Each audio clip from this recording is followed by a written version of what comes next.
Greetings, everyone. I am very excited today to be with my friend, Martha Alter Hines, who is an astrologer, a teacher, a healer, a channeler, and who focuses a lot of her work on helping us move into these new ways of being in higher consciousness that we're called to as we're co-creating this new earth together. So thank you for being here, Martha. Thank you, Heather. As always, it's such a gift for me. So thank you, thank you. And I'm very excited because we're talking today about this recently discovered Oort cloud planetary body and what meaning it may hold for us in terms of what it's bringing into our consciousness in this time. So you've got some slides and some information about this planetary being. So why don't we start there and then we'll explore it together. Wonderful. Yeah. And we'll say more about this, I think, as we're going. But one of the components of the way that I was called to engage with this being was actually really interesting about the how in addition to the what of it. And I think the how actually relates to the what, if that makes sense. So when I first learned that this being even exists, I was I was researching Sedna, and I'll get into the relationship between this being and Sedna in a minute. But I realized that Sedna was the first known of the Oort cloud beings, and then I was researching the Oort cloud because I was feeling really drawn to the Oort cloud, and I realized, wait a second, actually astronomers know about several Oort cloud beings, not just Sedna, right? And so this being, Leleakuhonua, um, it called to me really strongly, and interestingly, I learned later that if we were to think of this being on the ecliptic, which it's definitely not, but if it were, it would be conjunct my sun almost exactly. So, really probably not a coincidence that it was calling to me so strongly. But when it was calling to me, something really significant about the way it was calling was that the message to me was essentially, I want to be remembered all together. I want to be co-remembered. I want the collective consciousness to be what is remembering me back into being in relationship with you. So we'll talk more about that, I think, as we weave in and out. But I would really love for everybody watching and listening to feel part of this co-remembering and to feel your own presence really here with us in this conversation. And yeah, really Beautiful. important. Mm. And their own connection to what meaning it holds for them. Beautiful. Yes, exactly. Great. All right, let me bring up the slides. This is not a photo, but this is I think an artist's rendition through, based on what astronomers think this being is like. And I would love to just take a moment to even drop in and connect with this being who is there in our solar system, in the outer reaches of our solar system. And I've been feeling this being so strongly, especially in the last month. So I just want to acknowledge that it's real. It's a real being. And here's what it maybe looks like. So this is all, of course, not news to you, Heather, but I think you wanted me to give a little taste for people who aren't familiar with the Oort cloud of what the Oort cloud is and where this being resides. Yeah. Yes. So so here's our regular solar system. This is the sun over here, and then the inner planets and the asteroid belt, and then the outer planets, and then here's Pluto. And starting with the orbit of Neptune, anything past Neptune essentially is the Kuiper belt. So the Kuiper belt and the Oort cloud are different. They're very, very different. Here again is our sun, and you can see the inner planets, the asteroid belt, and then the outer planets. And then here's the Kuiper belt, which it forms a ring around our solar system. but the Kuiper belt in general is thought of as sort of like a donut shape that's somewhat on the plane of our ecliptic, sort of, but creating this ring around our main solar system. And then in contrast, what's so fascinating, because we think of the Kuiper belt as being really far away, because, for example, Pluto is part of the Kuiper belt. Eris Zena is part of the Kuiper belt. Eris Zena and Gonggong, I think, have the two longest orbits of the Kuiper belt, and they're both in the 550-ish year range, yeah, which is double Pluto's orbit. But that's nothing compared to the Oort cloud. Here we go. This is fascinating. The very first time I ever saw this picture, I thought, wow, that's amazing. So this teeny tiny blue dot is the Kuiper belt and our solar system, the inner part, a normal part of our solar system we think of, right? And so again, we think of this Kuiper belt, which is like this ring around our solar system, as being very far away. And it is. But it, compared to the Oort cloud, which is this massive spherical area surrounding our solar system, even the Kuiper belt is teeny tiny. And from what I understand, reading astronomy and science about the Oort cloud, is that it's somewhat still a theoretical concept. It's not necessarily a proven thing, but I think astronomers at this point more and more feel like there probably is this massive spherical grouping of billions, potentially, of objects or beings called the Oort cloud objects surrounding and maybe holding space for our solar system and even that Kuiper belt. So Sedna is part of that Oort cloud. It was the first one. It was the first of the Oort cloud beings to be discovered by astronomers. And but like I said, Sedna is actually not the only one. So Sedna was discovered in 2003, but two of the other known ones are, one was discovered in 2012, another one was discovered in 2015, and there's at least one other that is also known, probably more at this point. I am not completely sure. But these three are the ones that I know of that at least somewhat have a name given to them at this point. The one discovered in 2012 is called 2012 VP 113, and it's nicknamed Biden because at the time of its discovery, now President Biden was the vice president of the United States. I don't think that's an official name. I could be wrong. I doubt it. But then this other being was discovered in 2015, and it was originally nicknamed the Goblin, which I'll get to in a second. But then, so beautiful, this is the being we're focusing on today. It was discovered by astronomers in Hawaii. And it was named by Hawaiian researchers and students who are part of a group so beautiful. And you could give the link for this group if you want, Heather. But the work they're doing just looks astoundingly wow, where they're essentially trying to link up the exploration of astronomy with Hawaiian tradition and Hawaiian language, Hawaiian, tradition of all kinds, including the relationship with the stars and the cosmos. Creation stories. Yes. Yes. So moving for me on many levels. So they named this being, and I am not a native Hawaiian speaker in the slightest at all. I could be completely mispronouncing this name. My attempt at pronouncing it is Leleakuhonua. But what's also really fascinating, and I'll get more into this in a second, is that Sedna, as you talk about, Heather, a lot in your work, has this orbit of 11,400 years, which is approximately half of a precessional cycle length, right?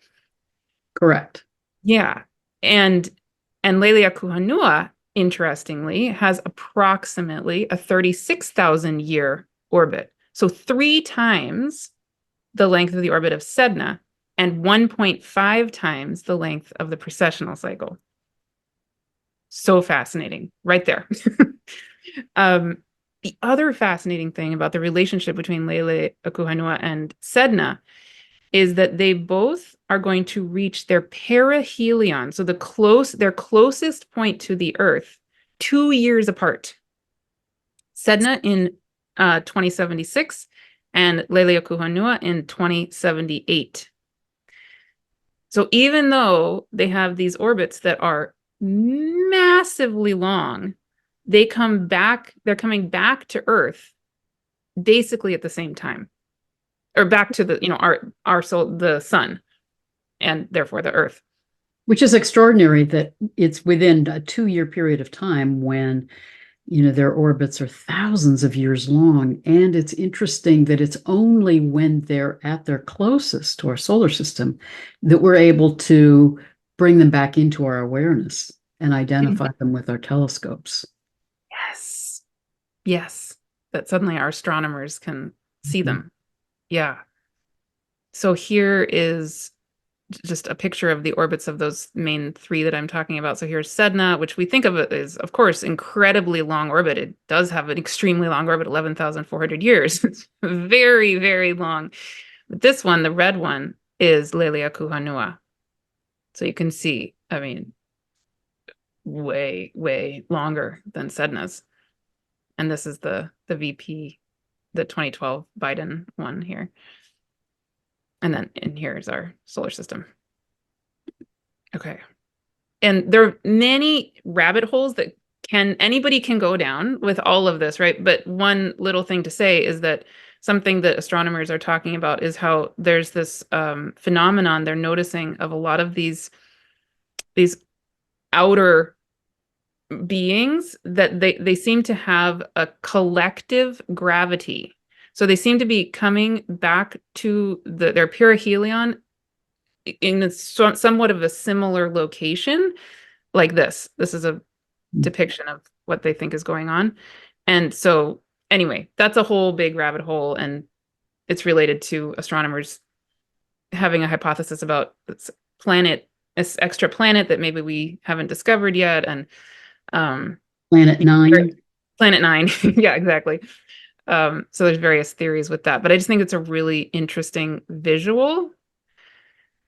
It's also interesting, Martha, too, in that it shows just how elliptical and off the plane of the ecliptic these orbits are, that they're at very striking angles, but then they come in close to our solar system in a similar way. But it is striking just to see how different their different orbits are.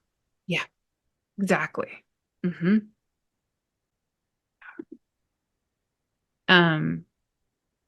So yeah, I found an article that I can also give people a link to that, it has this quote that says, individually, all of the gravitational interactions between these small bodies are weak, but if you have enough of them, that becomes important. So again, it's part of this rabbit hole that we could go down, but what is this collective gravity, and what does that sort of symbolize, or what does that represent for us?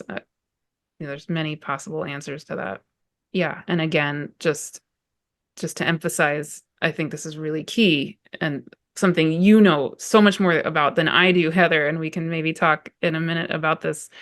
But so again, there's this fascinating relationship between the precession of the equinoxes, the orbit of Sedna, and the orbit of Leleakuhonua, with the orbit of Sedna being half the precessional cycle, and Leleakuhonua being 1.5 times the precessional cycle.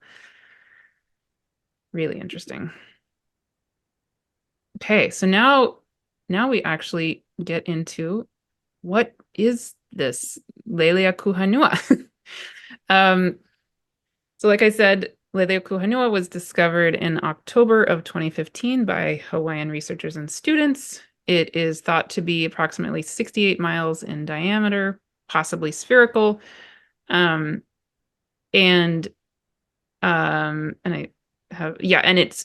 we can get more to this at the end, but it also is thought of as being, from our perspective on Earth, in the stars of Pegasus, the constellation Pegasus.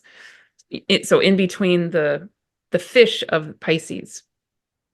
Okay. And just one little moment to sit with this reality that this being was originally nicknamed Goblin. I just think it's just interesting just to notice that.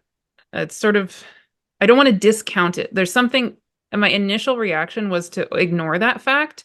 And then I thought about Eris Xena and how called I feel, and I know you feel, and I felt this calling because of what you have shared about Eris Xena, that it's not insignificant that Eris Xena was originally named Xena. And I Mm. don't want to overlook that originally this being was called the Goblin. And wasn't that, Martha, in part because it was discovered so close to the time of Halloween? Yes. Mm-hmm. But I Yeah. think it also reflects how it's out of the norm, out of the normative way of planetary beings. So it is holding this other energetic that really speaks to its mystery. I love that. Mm-hmm. Beautiful. Yeah, I feel like this notion of it being the goblin is sort of like we can get more into this later also, but something that came in my praying last night about this being was I heard the sentence, remember to hold it like poetry. So I Mm. feel like this fact that it was originally named the goblin is not something that I feel called to take and analyze in a linear way, but it just I sort of toss it into the poetry of the whole thing, that it's Well, part I of think it. it speaks to the fact that you and I were talking about this before, that it's not something that we can fully comprehend. We have to allow it to be in its mystery and to allow ourselves to attune to how we can relate to it and how it can communicate some of its layers of meaning to us. But it will always be beyond our comprehension. And it is so beyond our solar system and our normative way of understanding our relationship with the stars and planets and sky. So it's bringing something into our awareness in this critical time. Because I think it's so interesting that when these planetary beings are discovered, there's some awareness coming into the collective consciousness. Something new is coming into our awareness. Yeah, absolutely. Yeah, I was being shown this image of like I live in California, so they were showing me, well, okay, so what if you walk into a sequoia forest, right? And you go and you sit with this being who is a sequoia.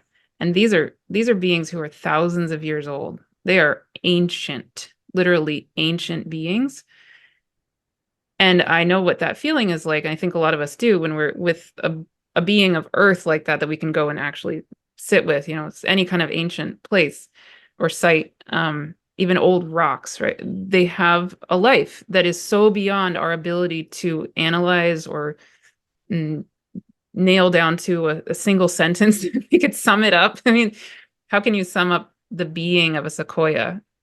Mm. Uh, um, Well, mm, and one of the things I also appreciate, Martha, is we both really honor that everything holds consciousness. mhm. So these planetary beings have their own consciousness and their own memories. And these objects coming from the Oort cloud in particular are coming from the origins of our solar system.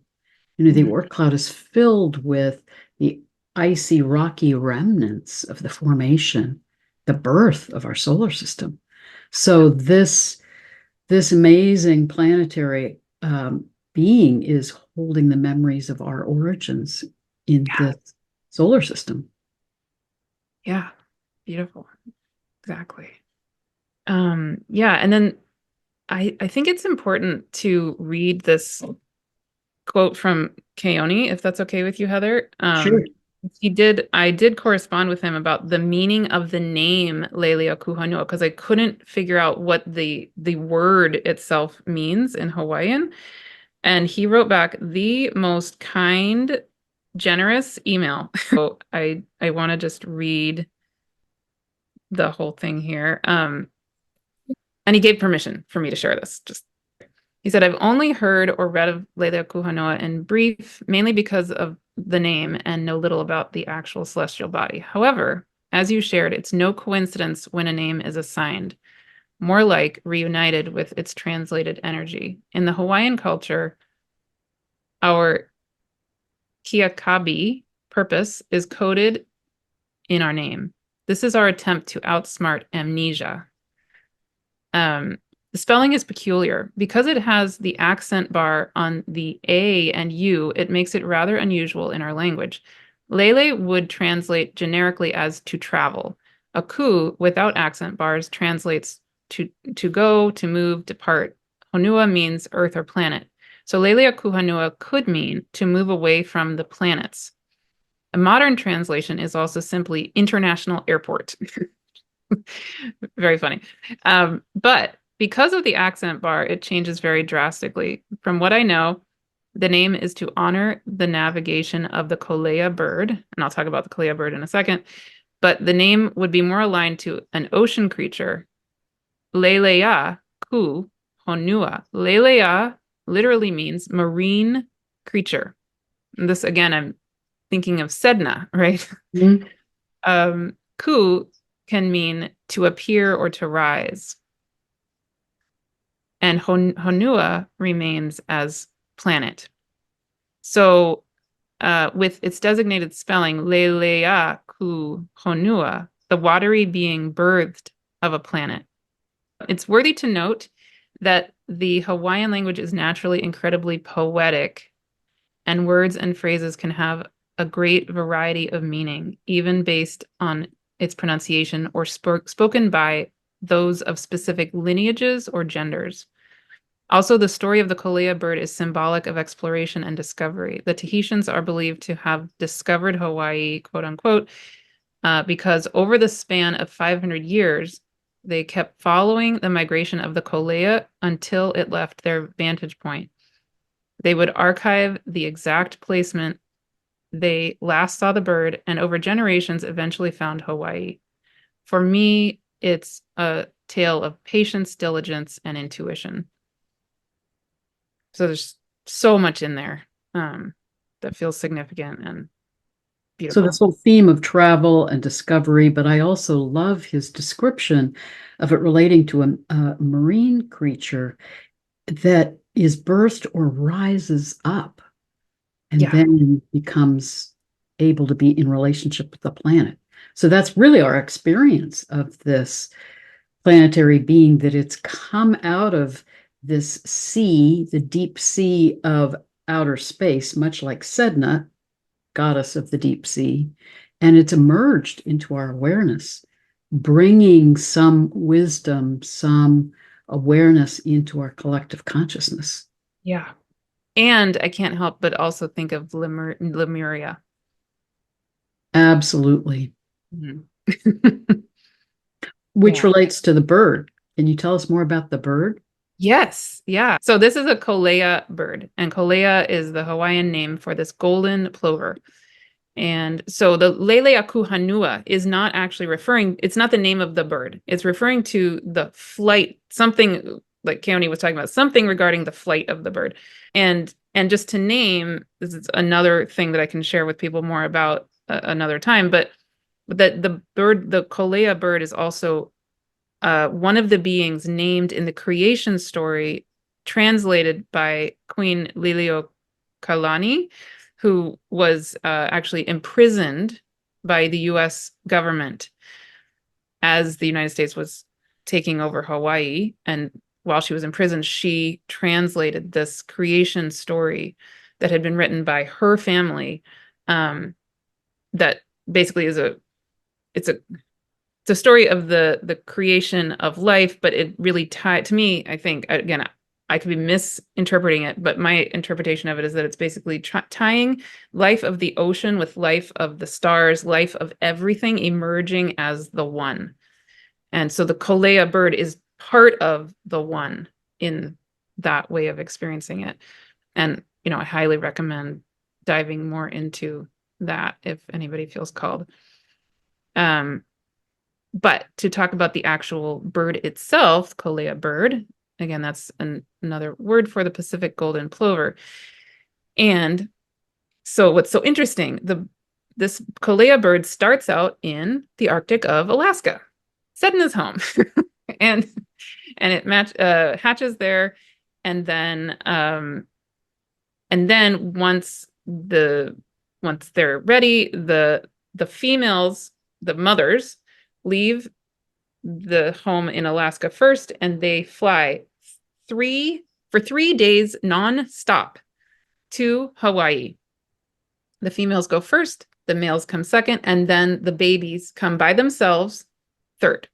But they all end up in the exact same, correct spot in Hawaii together. And somehow the babies know where to go to find where they're supposed to be in Hawaii. And they take this nonstop 3-day flight where there is no land for them to stop at. There's no food for them to eat, et cetera. It's really fascinating. So the last thing I'll just mention is, like I already said, the thinking is that if we could see Leleakuhonua, which we really can't, if we could, it would theoretically be somewhere here in the stars of Pegasus, which is in between the fish of Pisces.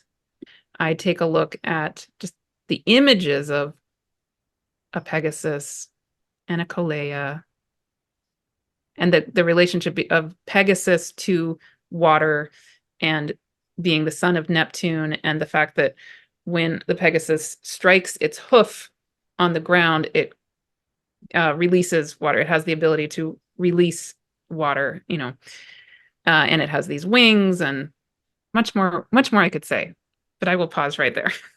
So that's beautiful, Martha. It really is fascinating, because I think it's interesting to me that so many of the Kuiper Belt objects have been named after indigenous creation deities. And now that's true of some of these Oort cloud objects. I mean, Sedna, the creation deity of the Inuit people, and this now associated with the Hawaiian creation story. But I think it's profound in that not only their names, their stories, the mythology that they're associated with, but their orbits coming out of the Oort cloud, which is the source of the material from our origins. They're bringing us this larger perspective of who we are, why we're here, where we've come from, and how we are, in fact, a part of the galaxy. We're a part of this oneness of all that is. So it's beautiful what they're bringing into our collective consciousness at this time. And like you said, I think it is a co-remembering that we each, you and I both in our teaching, encourage people to be in their direct communication with these planetary beings to see what messages they have to bring. But I think they're triggering for all of us this larger perspective and higher consciousness that we're moving into in this profound time of transformation on the planet. Yeah. It feels for me like I had one of the images, again, I want to hold this lightly. Anything I'm about to say, I want to hold lightly, because I really want to give space for people's own knowing to come alive in each of us, right? But one of the images I have been getting of the Leleakuhonua is I keep getting called to her entire orbit. So I'm calling it a her, the orbit. I keep getting this message or this feeling, I am all of it, right? So this feeling of that this being, like anything,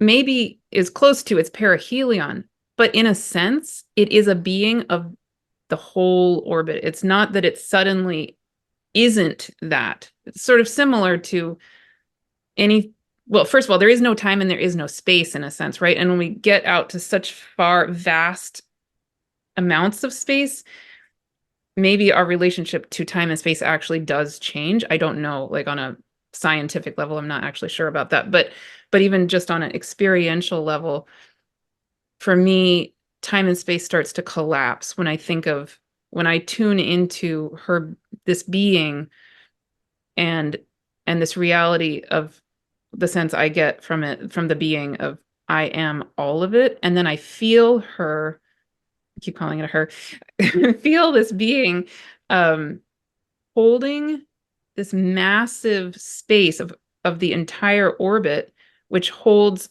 all of us, right? So to me, it's like an energetic reminder of the wholeness, which is part of what I feel us coming into in this time of great remembering, this remembering that we are everything, that we are the totality and the wholeness of existence itself.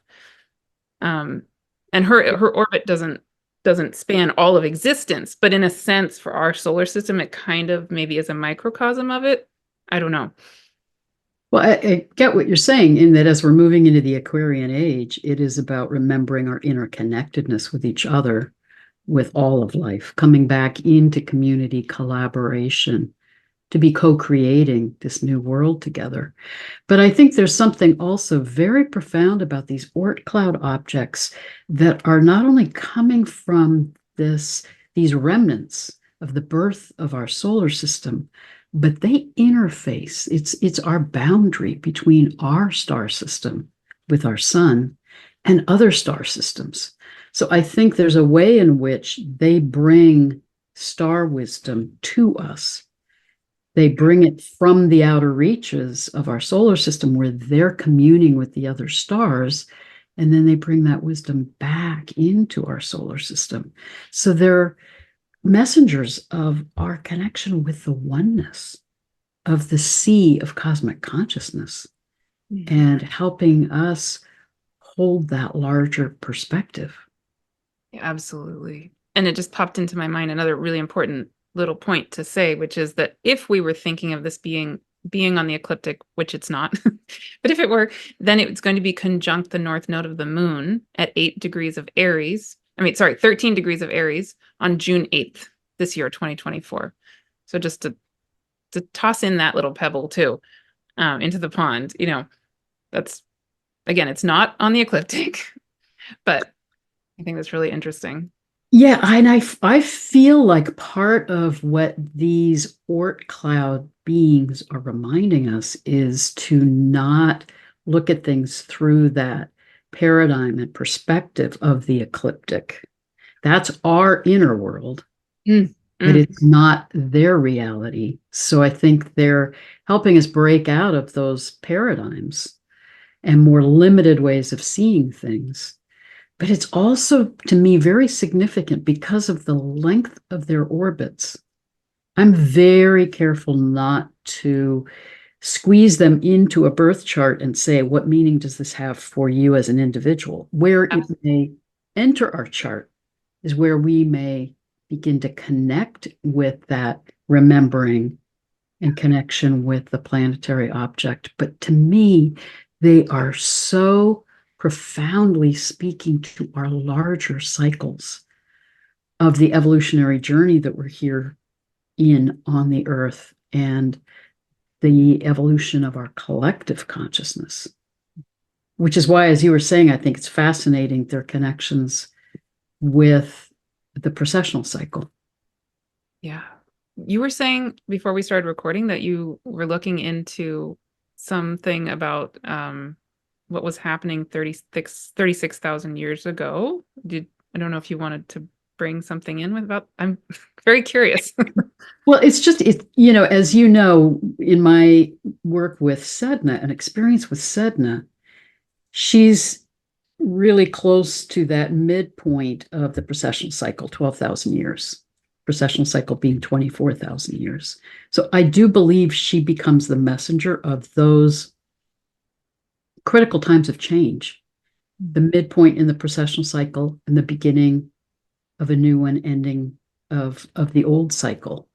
This planetary being with its close to 36,000 year orbit is speaking to, as you said, 1.5 lengths of the precessional cycle. But if you also think back to what was going on 36,000 years ago, that was when we were still in a major ice age, and modern Homo sapiens were beginning to move into being the dominant human species. The Neanderthals were declining. And it's really about that time frame that art and symbolism started to emerge. I mean, Venus of Willendorf dates back probably about 32,000 years.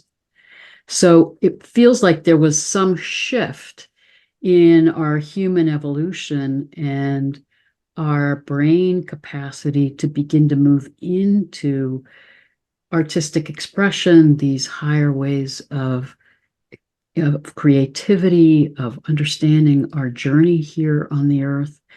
At that time, there were only 1 million people on the planet. Wow. But it really was the shift out of the coexistence of the Neanderthals and the Homo sapiens into now marking the increasing dominance of Homo sapiens and this movement more into this period of our more modern history as humanity. So it marked this critical threshold point. And now we're at another critical threshold point in our evolution as humanity, as we're now being called into this movement into Homo luminous ones, this higher consciousness. So it seems to mark critical threshold points in our human evolutionary history. Mm, mm. And the thing I'm reflecting on as you're talking, tell me if this resonates for you or not. When you're talking about the 36,000 years ago being a threshold where it sounds like symbolism was coming alive, and so it's interesting how I keep getting this feeling of remember to hold it like poetry, right? Like it's similar, it seems like a similar kind of idea. And something I feel like we're doing now in the shift we're making also, like you talk a lot about in your own work, is that we've been in such a dominant rational brain focused way. And now we're remembering that we are our whole brain, our whole being, which includes the not knowing, it includes the everything knowing, not only the rational, logical sequence of things. Um, and I think that for me, coming back into that whole brain and the whole being is like a doorway, like a key for transforming into that homo luminous being that we are also. And yeah, anyway. Yeah, well put, because it's also moving out of left brain dominance, where everything is seen in a more linear analytical way, to being more intuitive, more holistic, more relational in how we experience the world around us, and really open to these other ways of knowing. So I think these Oort cloud beings are guiding us into those more expanded, holistic ways of knowing and being. Yeah. But say more, Martha, about your sense that because of this being connected to a Hawaiian creation story and that really ancient culture, that you also see the connection to Lemuria. Yeah. And I feel a little bit, like I wish we had Keone here or something talking to, but because I feel a little out of my depth trying to pretend that I actually know what I'm saying with regard to Lemuria. But my feeling, my intuitive sense is that as I feel this being saying I am everything, the image I actually was getting a couple of weeks ago is of a hula hoop. And the hula hoop holding space for literally the reemergence of, I was seeing a city coming out of the ocean, which I was associating with Lemuria. And this is a little bit of a tangent, but I'll name it anyway. something that I've actually been shown in multiple parts of the world, specifically, especially in Scotland, and also here off the coast of California, as I've been shown several times literal cities coming out of the ocean. So I don't necessarily think it's only regarding Lemuria, but I do find it really interesting that I'm getting shown the sense of Leleakuhonua as holding this like a hula hoop, and it's very specifically called a hula hoop. Interesting. And then I see the city rise out of the ocean in the Hawaiian area. And again, I could be making that up. I don't know, but it is a theme I've been shown in multiple parts of the world where I have traveled. And so I just sit and sort of wonder, well, what is that? And it's really, really, really beautiful. I mean, it's so detailed. And when I get shown those cities, they're multi-layered, they're rich with color and life, and they're so alive. And that's a whole tangent I could go on. But often what I've encountered is that there's folklore actually attached to similar stories, like in Scotland, for example, that I didn't know about until I spoke with somebody who's actually Scottish. And so there's very reality. interesting, Martha. Do you know Graham Hancock's book, Underworld? No. So he's really done so much research, and this relates back to Sedna. He's done so much research on the cataclysmic crisis that happened approximately 12,000 years ago, the midway point through this precessional cycle, where we had the massive cataclysmic flooding due to comet striking the Earth and earthquakes, volcanic activity. So he's done actual research where he's identified remnants of very advanced ancient cities off the coasts of Japan, of India, different countries all around the globe. Because when you think about how much flooding there was and how it inundated all the coastlines, so the remnants of those ancient advanced cities are underwater. So I think more and more we are going to be recovering and identifying some of the remnants of those cultures and civilizations. But the other piece that I think is so interesting about this Oort cloud being, in its connection to the Hawaiian creation stories, in its hearkening back then to ancient Mu and Lemuria, what Keone speaks to so beautifully and poetically is that Lemuria needed to disappear, not underwater because of the Great Flood, but because we could no longer be at that frequency, that energetic of love that was the hallmark of Lemuria. Yeah. So the other thing that I sense as we connect to this amazing Oort cloud being is that it's reminding us of that higher frequency of love, Yes. reminding us of our origins, reminding us of how we can come back to our hearts and remember that way of being, Yes. which then allows Lemuria to merge back into our visual awareness. Yes. That honestly again, that is the number one thing coming to me about this being is exactly that, is that as I feel this being holding her whole orbit and saying, I am everything, what I feel arise in me is my own being held to come back into the wholeness that I am. And when I come back into the wholeness that I am, which is the wholeness of infinity, right? That's what we all ultimately are. Then these quote unquote cities, the Lemuria, all of these realities can come back into being in so many ways, because when I've been coming back into that reality of my own wholeness, it's sort of like sort of a funny analogy, but if you imagine an orange getting cut into a bunch of slices, it's as though maybe we've been going around operating as though we're one slice of an orange, right? But the reality is, yeah, we are a slice, but we're also the entirety of the whole orange. And And there's something on an energetic body level for me that when I have now, just in the last, really actually just since the eclipses and since the Jupiter-Uranus conjunction has been a very powerful time where I felt on an energy body level coming into, if you could call it the whole orange, when that clicks into that oneness, then all of a sudden, energetically, I feel so much unraveling and then revealing itself in a completely new way, like a whole new paradigm, a whole new way of being.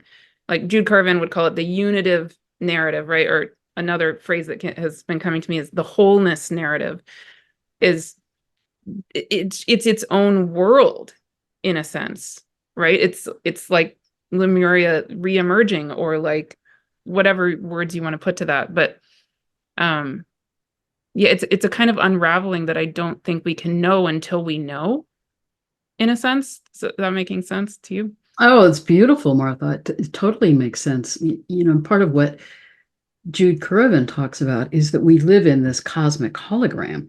Mm-hmm. And as we can begin, and I do believe that part of what this movement into the Aquarian age is about is coming to realize how much we project and experience that cosmic hologram.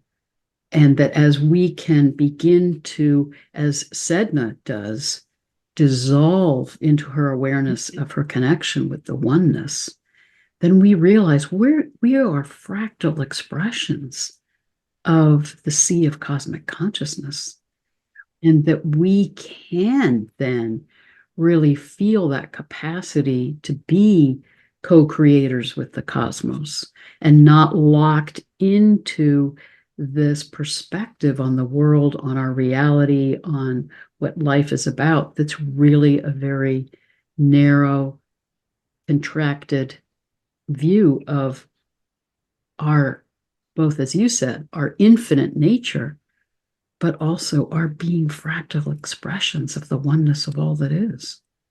Yeah, exactly. It feels like kind of trying to operate on a, if you're a car and you have one tire that's not put together with the car, you're going to be operating on in a compromised kind of a way.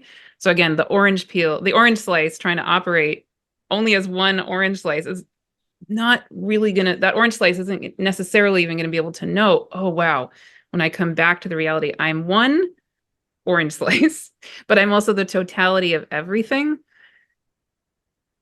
It's a different, everything shifts. And that orange slice by itself could never have even known what the reality could feel like coming back to that oneness, wholeness way of being. Yeah, and it just feels absolutely key, crucial, and actually what the spirit world says to me, imperative that we are held to come back to that reality.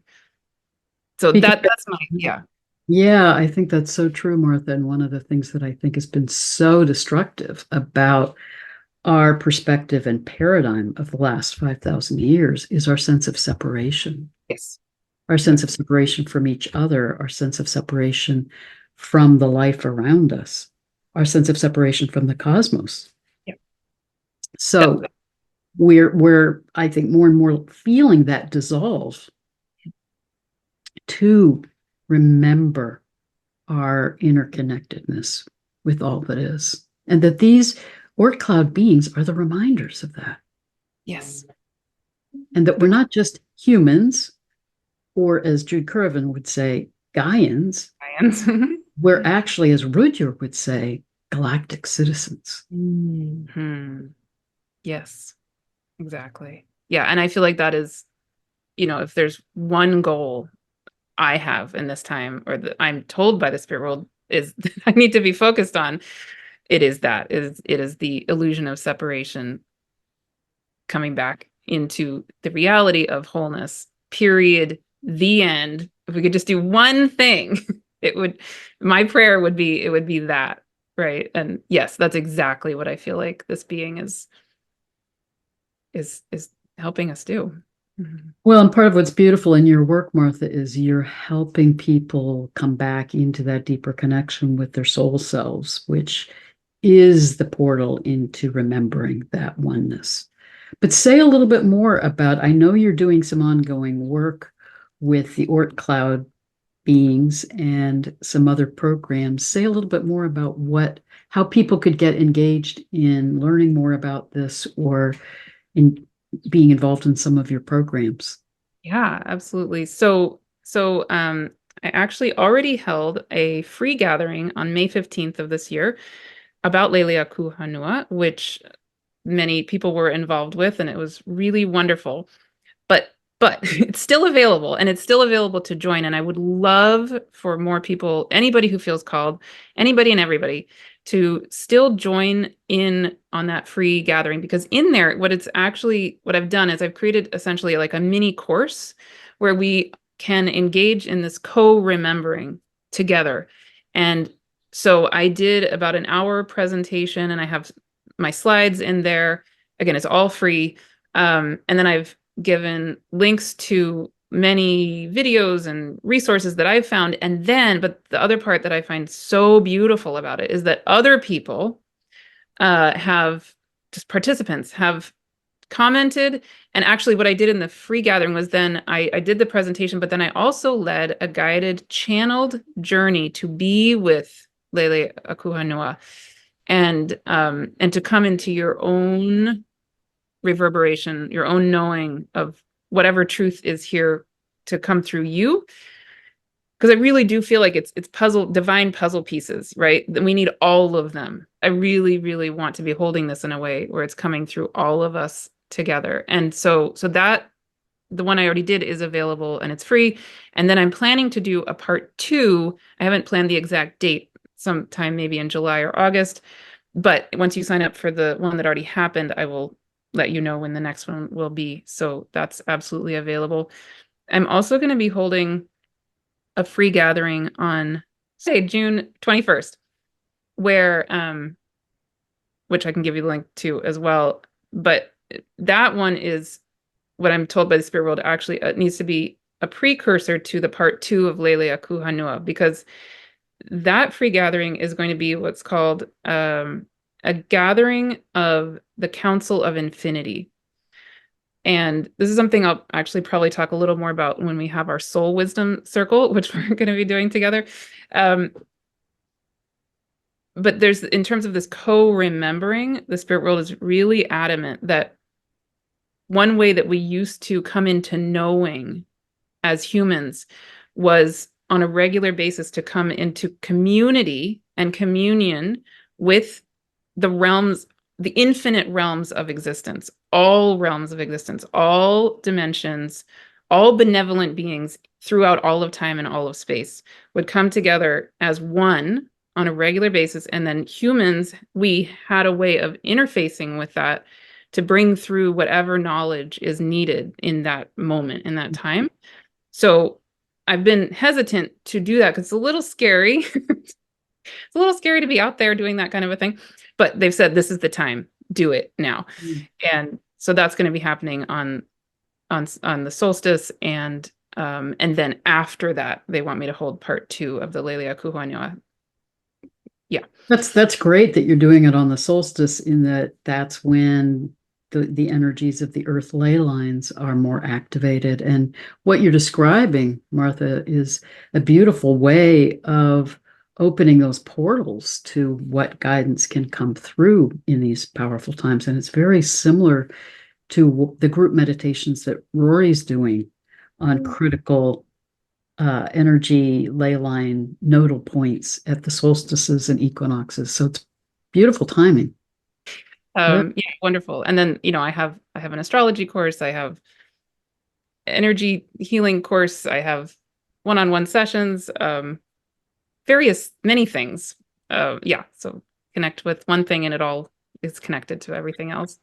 Well, I will include your website link below, and specifically the link to this ongoing work that you're doing. So, but thank you. Thank you for sharing this with us today, and for the way in which you're holding that space for the co-remembering and for us opening into these new ways of seeing and new ways of being. Well, I want to say thank you because as I've told you directly, this it is, I think with the Jupiter Uranus conjunction, maybe many of us feel this calling to come into new paradigms, and um and the Jupiter Uranus conjunction happened to be happening on my own Jupiter in my own ninth house. So it's uber extra getting that feeling, but it's scary. It's really scary to come out in the world, naming new ways of being or naming new paradigms or whatever it is that probably a lot of us are feeling called into. And you are absolutely way up there in the top supporters of me in being who I am. And I can't even put it into words how much I appreciate that. And I know that's one of the gifts you give to people. And so I just want to name that on behalf of me and on behalf of everyone you support in that way, just by being. Well, thank you, Martha. Thank you. And thank you for the way in which you're holding that space for others. And thank you for how you're so holding that theme of our coming into community, our collaborating, our co-creating these new paradigms and ways of being together. And I am so grateful to your community, my community, and this way that we're forming this global community around the world to be holding this energy of higher consciousness and love for the planet. So thank you to all of you also. Second that. Blessings and love to all of you.